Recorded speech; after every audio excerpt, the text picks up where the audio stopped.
What do you think?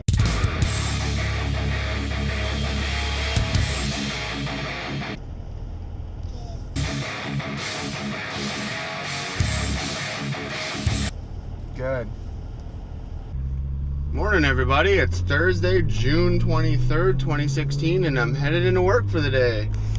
So it's a little bit foggy out. It might not show up on the camera, but last night was more of a bust than anything. I guess it wasn't.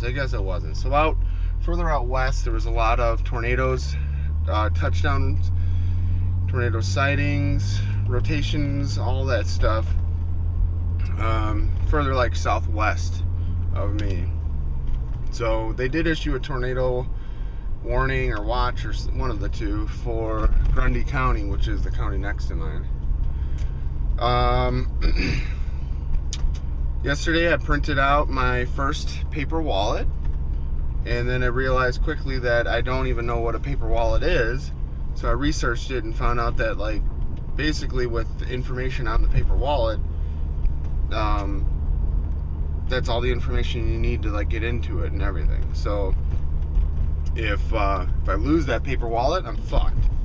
So having said that, of course I went and locked it up.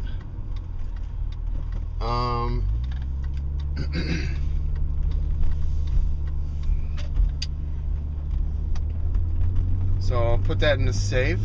Yesterday I started drinking and went full retard and basically bought, I think, like $80 or $85 worth of Bitcoin yesterday. So I made like 3 transactions yesterday to buy Bitcoin, like at $20 a piece, and I was like, oh shit, the account that's funding my my Coinbase account, basically the account that my cash is pulling from, is one of my savings accounts. Well, I was like, oh shit, you can only do like 2 or 3 withdrawals? Can't even say that word, it's too early. Like a month from a savings account. So I was like, damn. So I quickly set up like my debit card, and then Bitcoin's dropped even further. So like my last $20, I was buying, like, every time Bitcoin dropped like $20, I was buying another $20.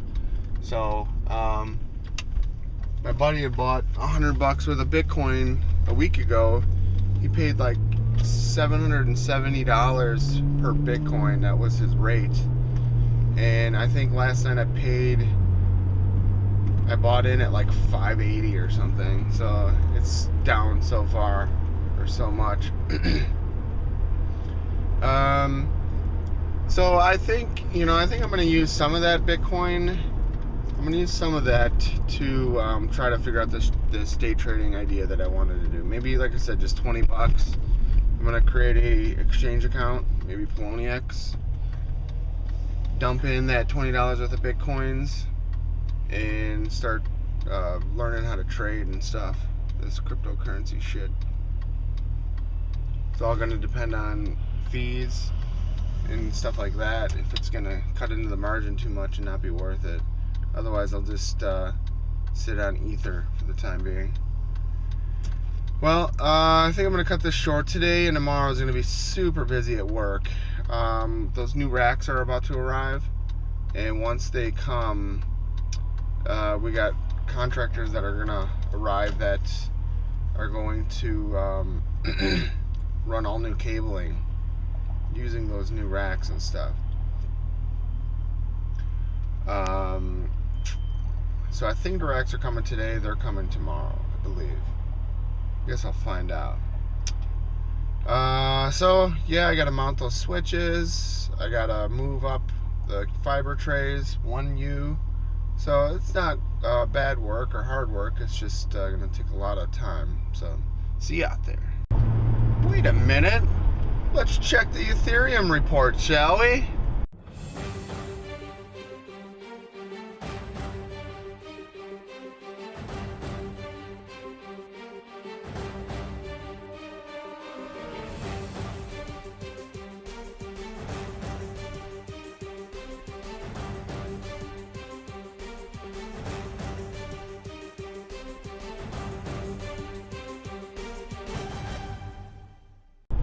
6.4 ethers mined. That's pretty good. The price is going a little bit back up. It's above $13. So that's not too bad. Yeah, so we're getting there. We're getting there. It says, you know, per month about 20 ethers mined. So, and it'll be, we're going on, I think after this weekend will be 2 weeks. So if we can get to 10 ethers by, let's say, like Monday. Yeah, I guess that's good. I don't know. I want more, you know, of course, but I already got, like I said, so much money into this stuff.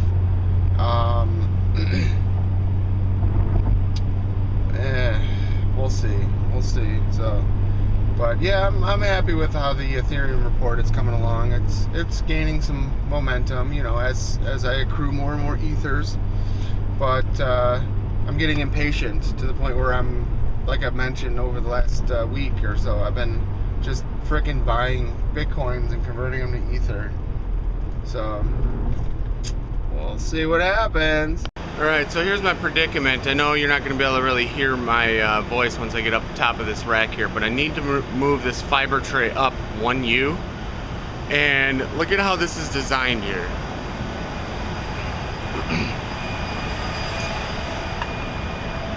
So I need to move this up 1 slot to up here, and the bolts or the screws holding it in are on the sides here behind this bracket. This bracket, the only way to get it off is to slide the whole thing up, because it's in like a channel. You gotta see it here. The problem with being able to slide it up is I already have cabling in this rack, or in this holder. So what I came up with is I'm gonna shove some screwdrivers in here, one from below, one from above, and pry it off. I practiced over here, I hope it'll work. Okay, so there you have it. I'm not quite sure exactly how I'm gonna get this back on, or back reinstalled, but at least now I can get to these bolts to move this thing up. So this is a pain in the ass. The way they designed this, where you can't access these screws, is terrible. We have older style down there, one that's all black, and you can see how it holds the fiber, but on the left there you can see that the screws are visible and accessible. Story of my life. And this is the new guy. What's going on, everybody? Just getting out of work for the day. It's currently Thursday, and I'm getting out of work a few minutes late today. It's after 5. It's like 5:10 p.m. right now. It's been a busy day. You know, I'm working on this production network project and trying to get the work done to stay ahead of the other contractors and stuff. So we have,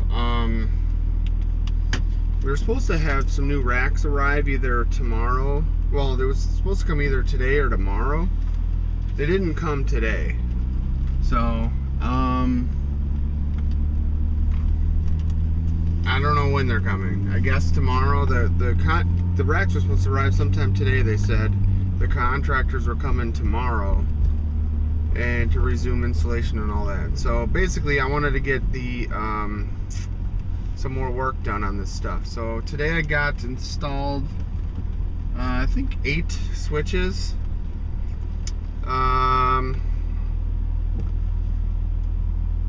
So, you know, I had my pedometer built into my phone, and it says I walked 3.3 miles today, which is about normal, like for days that I'm on my feet. The only difference is, or problem is, that I've been working on a ladder. I've been working above the racks all day, so I'm exhausted. That's why I put the camera on the mount here, so I don't have to mess around with holding it and paying attention and all that. So the account that I use for my, I'm still infatuated with this cryptocurrency stuff. But the wallet account that I buy my Bitcoins through, it's called Coinbase. The other day I had set up a payment method, which was basically my debit card. I think I mentioned it this morning or whatever, but I was making all my purchases from a savings account. So once I created that debit account or added that debit card, they enabled something called a USD wallet, which is just basically like a cash wallet. I was like, oh, that's interesting.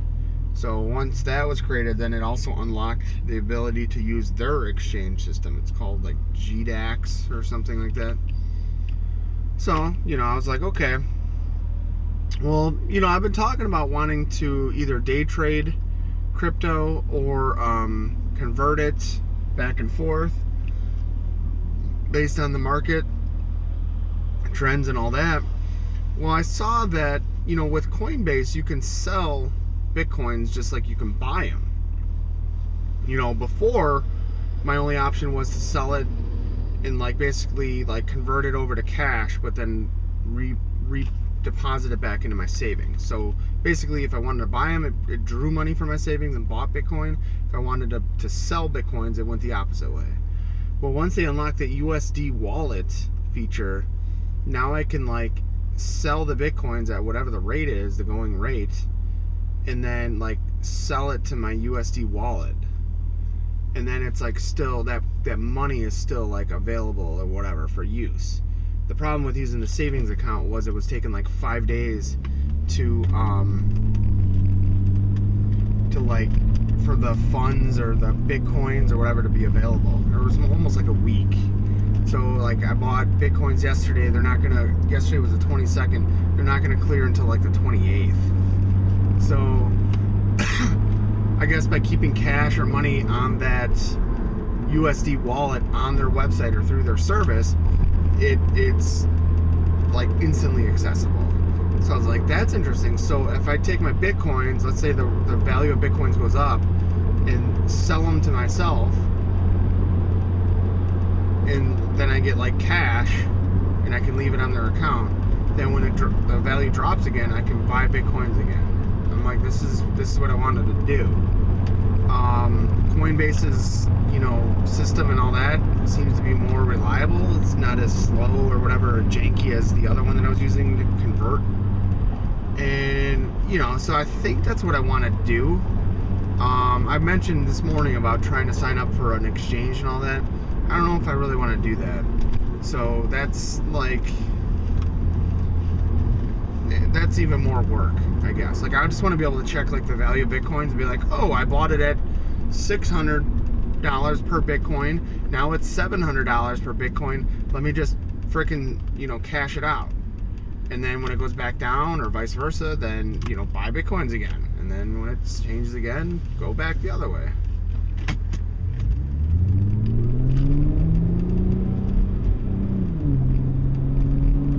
So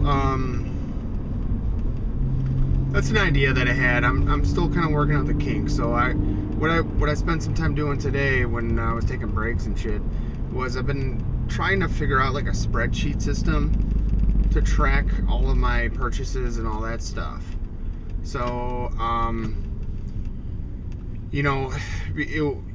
didn't know about so I didn't mention this, but if I buy Bitcoins from my debit card, I believe they're instantly accessible. It instantly draws that money from my debit card. So I had created a spreadsheet that was allowing me to buy, to track when Bitcoins are available because of the delay. But anyway, so I started this spreadsheet. What I'm gonna do is have all kinds of cool shit built into the spreadsheet. So the spreadsheet will automatically pull in the current value of Bitcoin and Ether. The spreadsheet will have for each of my purchases of Bitcoin, it'll tell me if it's enabled, if it's I should say credited to my account, or if it's still pending. So what I'm gonna do is literally if the price of Bitcoins is more than what I bought it at, I'm just gonna cash it out. and I'm gonna kind of track all this right in a spreadsheet is where I'm going with this.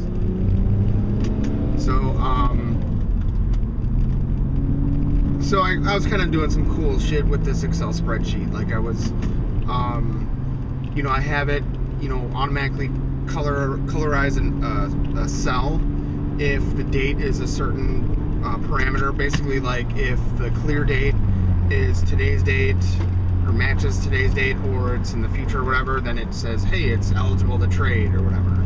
So, and I'm gonna try to just do it like that. I'm not gonna be making tons of money, just probably, you know, a few bucks per trade or something like that.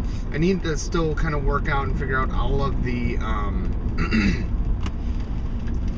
all of like the fees and stuff. I think by buying and selling, it's pretty low. So like when I bought $20 of Bitcoin from my savings account, it was a 20 cents fee, but it was a 5 or 6 day wait. When I bought $20 of Bitcoins using my debit account, it was like a 75-cent fee, but it was instantly available. So I can't remember what I'm not sure what it'll cost to like cash out. So like to sell Bitcoins. I haven't done that. I mean, I've done it through a different service, Shapeshift, but through Coinbase, I haven't like said, yeah, because they have a buy and a sell option. I haven't clicked like sell this amount, and then they'll tell you what the fees are. I just don't know. So I think if I can kind of do it this way, I don't really see how I can like lose any money. As long as I track every single, you know, purchase price or purchase point and all that, I can just hang on to that Bitcoin or whatever until, you know, the Bitcoin current value goes above what I paid for it. So that's my game plan. Like I said, I'm not going to be making, you know, bank off of this. It's just going to be something kind of fun to do. Maybe every couple weeks or every week I'll add another 20 bucks or something in Bitcoin and stuff like that. But the reason why I kind of want to do it this way is it seems a lot safer, because I still don't know what the hell is going on. And Coinbase and their exchange, so Coinbase has their own exchange, that GDAX I mentioned. Well, they say that they're insured. What that means exactly, I don't know, but they said they're insured against hack attacks, anything like that. So, you know, it feels more like legit, but they could just be bullshitting. I don't know. So we're gonna do this maybe for a month or so and kind of see how it works out and stuff. Just kind of trade those little bit of swings and all that. And I don't, like I said, as long as, you know, Bitcoin's established. So like if it, you know, if I buy it like last week I bought some at like $770. Bitcoin's down to like $600. So I'm like, shit. But I'll save or hold on to that Bitcoin until it goes back above 770 or whatever. So that's kind of my plan, and I might change it up. I might say like, well, you know, it's not making me any money just sitting there. Like, yeah, I'm gonna lose $2 or $3 trading it now, but if I, you know, trade it now lower, then I can play the swing. So so this is kind of my game plan. This is what I've been like working on and thinking about for like a week now. This is all in addition to the mining. So the mining is just going in the background, and it's just chugging and chugging and chugging and chugging, and that's just, you know, that's a separate operation. I'm keeping that separate. So originally I wanted to take all my Bitcoin and convert it all into Ether. Yeah, I'm not sure. I'm not sure if I'm gonna still do that or not. Ethereum's kind of like up in the air right now because of all the attacks or hacks or whatever has been going on. So I'm kind of just trying to ride it out. So in the meantime, my miners are going. We'll leave it at that. So that's it. I'm exhausted and I'm still stuck in traffic. So I'm gonna cut this short. I gotta make some calls and stuff. And I'll see you later.